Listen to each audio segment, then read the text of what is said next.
এক বোন লিখেছেন যে ৩ বছর আগে কাউকে যদি ৪ লক্ষ টাকা ধার দেওয়া হয়, সে ৩ বছর ধরে কি আমাকে টাকা হিসাব করে জাকাত দিতে হবে?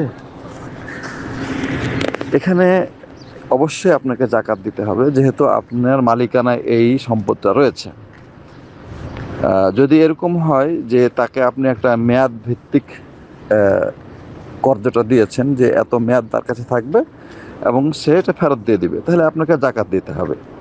কিন্তু মেয়াদ শেষ হয়ে যাওয়ার পরেও এখন উচিত হলো সে ফেরত দিয়ে দিবে, কিন্তু ফেরত দিচ্ছে না। তো ফেরত যে দিচ্ছে না, এখন আপনি ফেরত নিতেও পারতেছেন না, তাহলে এই অবস্থায় আপনাকে জাকাত দিতে হবে না। তার মানে ফেরত না দেওয়ার কারণে ওই টাকাটার মালিকানা যেন আপনি হারিয়েছেন, মানে বলা যায় যে হারিয়েছেন। যতক্ষণ আপনার হাতে না এসেছে ততক্ষণ পর্যন্ত আপনি কিছুই করতে পারবেন না। এই অবস্থায় আপনাকে জাকাত দিতে হবে না।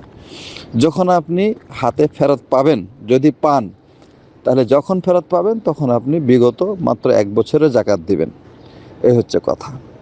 অর্থাৎ যার হাতে আছে, যদি নিশ্চিতভাবে সে আপনাকে ফেরত দেয়, এটা হয়, তাহলে জাকাত দিবেন। আর যদি অনিশ্চয়তার মধ্যে আপনি পড়ে যান, তাহলে জাকাত দিতে হবে না।